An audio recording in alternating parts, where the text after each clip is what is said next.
दोस्तों आज हम बात करने वाले हैं एक ऐसे एनीमे की जिसमें हीरो के पास सुपर पावर नहीं है, कोई स्वॉर्ड नहीं है, कोई मैजिक नहीं है, बस एक अजीब सी एबिलिटी है जो उसको वक्त में पीछे ढकेल देती है जब किसी की जान खतरे में हो। यह है 12 एपिसोड की एक मिस्ट्री थ्रिलर सीरीज है जो अपने पहले ही एपिसोड से तुम्हें ग्रिप में ले लेगी। आज मैं इसी एपिसोड 1 को पूरा A to Z full explain करने वाला हूँ, मतलब जो भी होता है एपिसोड में वो सब कुछ कवर करूंगा स्टेप बाय स्टेप। तो अगर तुम्हें ये एपिसोड नहीं भी देखा है तो टेंशन मत लो, इस वीडियो के बाद तुम्हें पूरी कहानी समझ आ जाएगी। शुरू करते हैं।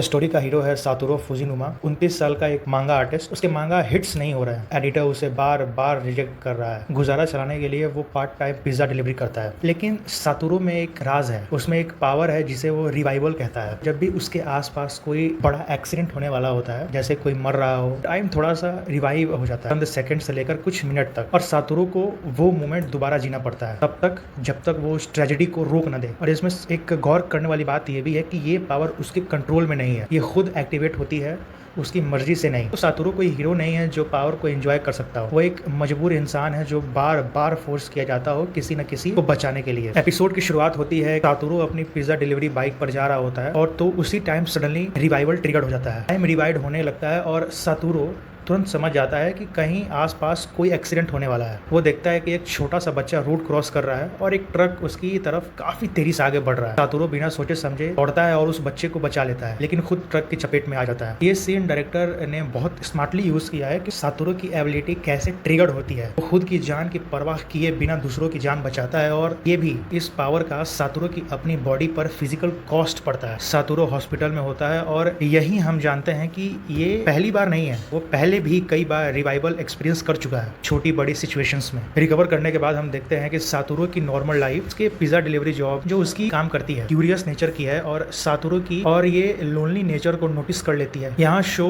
सब टाइटली स्टेबल करना चाहता है कि सातोरू इमोशनली काफी अलग थलग है, वो लोगों से ज्यादा कनेक्ट नहीं करता, अपने काम में बिजी रहता है और उसके सबसे बड़ा ड्रीम है सक्सेसफुल मांगा आर्टिस्ट बनना, जिसके लिए वो अभी स्ट्रगल कर रहा है। इसके बाद हम सातोरू के घर पे उसकी माँ साचिको फुजिनुमा को देखते हैं जो अचानक आ जाती है सातोरू से मिलने के लिए। साचिको एक शार्प, कर्लिंग लेकिन थोड़ी मिस्टीरियस सा नेचर वाली लेडी है और यहाँ से स्टोरी का असली ट्विस्ट शुरू होता है। साचिको सातोरू के घर रह रही होती है कुछ दिनों के लिए। एक दिन ग्रोसरी शॉपिंग करते वक्त उसे एक अजीब सा इंसान दिखता है जो बच्चों को देख रहा होता है। साचिको को लगता है कि ये इंसान सस्पिशियस है, जैसे कोई बच्चों को टारगेट कर रहा हो। ये मोमेंट बहुत इंपॉर्टेंट है क्योंकि साचिको का इंस्टिंक्ट हमें एक दबे हुए मेमोरी की तरफ ले जाता है, सातोरू के बचपन की, जब उसके स्कूल में एक क्लासमेट कायो हिनाजुकी अचानक मिसिंग हो जाती है और बाद में उसकी बॉडी मिली थी। उस वक्त 2 और बच्चे भी इसी तरह मिसिंग हुए थे और केस आज तक अनसॉल्व है। साचिको को लगता है कि जो सस्पिशियस आदमी उसने देखा उसका पिछले एपिसोड में हमने देखा था कि सातोरू एक 29 साल का आदमी अचानक अपनी माँ को बचाते वक्त टाइम में बहुत पीछे चला जाता है, 18 साल पीछे। अब वो अपने खुद के 10 साल के शरीर में है, अपने बचपन में, उस साल जब उसकी क्लासमेट कायो हिनाजुका अभी जिंदा थी। एपिसोड 2 में हम ये देखेंगे कि सातोरू इस कंफ्यूजन, इस शॉक को कैसे हैंडल करता है और कैसे एक 29 साल का मन एक बच्चे के बॉडी में फंस के रह जाता है। ये एपिसोड इरेस्ट के सबसे इमोशनल और कंफ्यूजन दोनों ही तरह के मोमेंट्स लेकर आता है। तो चलो शुरू करते हैं। वो अपने आप से कंफ्यूज होकर बोलता है, ये मैं कहाँ आ गया मैं तो अपनी माँ को बचाने की कोशिश कर रहा था, तो मैं यहाँ कैसे पहुँच गया। वो अपने हाथों को देखता है। स्ट्रेंज सा रियलाइजेशन होता है कि ये सपना नहीं है, ये रियल है। यहाँ डायरेक्टर ने बहुत अच्छे से दिखाया है कि कैसे एक एडल्ट मन बचपन की दुनिया में वापस आके कंप्लीटली लॉस्ट फील करता है। हर चीज फेमिलियर है लेकिन कुछ भी नॉर्मल नहीं। क्लास में सातोरू की नजर जाती है एक अलग थलग बैठी हुई लड़की, कायो हिनाजुकी। एडल्ट सातोरू को तुरंत याद आता है ये वही लड़की है जो फ्यूचर में मिसिंग हो जाएगी और किसी को इसकी बॉडी नहीं मिलेगी। कायो क्लास में किसी से बात नहीं करती, वो अकेले चुपचाप अपनी जगह पर बैठी रहती, जैसे वो पूरी दुनिया से कट ऑफ हो गई हो। ब्रेक टाइम में सातोरू धीरे से उसके पास जाता है। कायो थोड़ी सी सस्पिशियस हो जाती है क्योंकि शायद उसे पहले इतने नॉर्मल से अप्रोच नहीं किया था।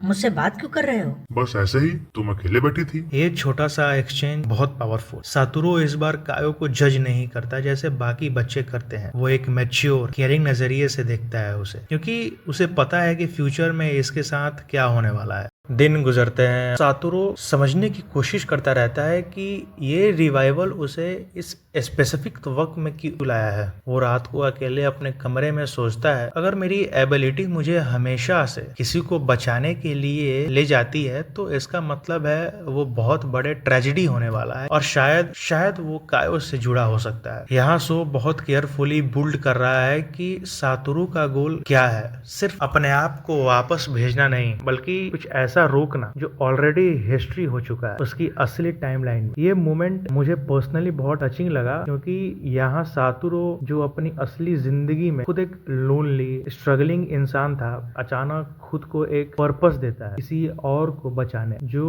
वो खुद को नहीं बचा। इस एपिसोड हमें एक छोटा लेकिन बहुत इमोशनल सीन मिलता है जब सातोरू अपनी माँ साचिको को देखता है जो इस टाइमलाइन में भी यंग है और सातोरू की छोटी सी जिंदगी का हिस्सा है। एडल्ट सातोरू को अंदर से अजीब सा एहसास जगता है अपनी माँ को इतनी जवान इतना खुश देख के, जब उसकी असली जिंदगी में उसका रिश्ता डिस्टेंट हो चुका था। डिनर सीन साचिको प्यार से सातोरू से पूछती है, आज स्कूल में कुछ खास हुआ क्या? तुम थोड़े अलग अलग रह रहे हो। सातोरू थोड़ी देर चुप रहता है फिर धीरे से बोलता है, कुछ नहीं माँ, बस आज अच्छा लगा।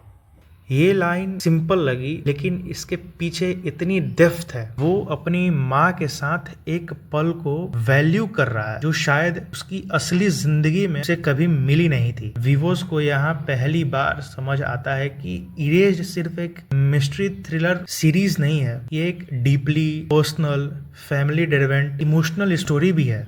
सातोरू रियलाइज करता है कि उसकी बॉडी अभी भी बचपन की है लेकिन उसकी मेमोरी, उसका नॉलेज फ्यूचर का है। वो धीरे धीरे डिसाइड करता है कि जितना हो सके वो कायो के करीब रहेगा, उसे प्रोटेक्ट करेगा बिना ये बताए कि वो असल में क्या जानता है। एपिसोड एक क्वाइट लेकिन टेंस नोट पे खत्म हो जाती है। सातोरू स्कूल से घर जाते हुए कायो को दूसरी तरफ अकेले चलते देखता है और उसके चेहरे पे एक डिटर्मिनेशन दिखाई देती है हमें कि इस बार वो कुछ अलग करेगा।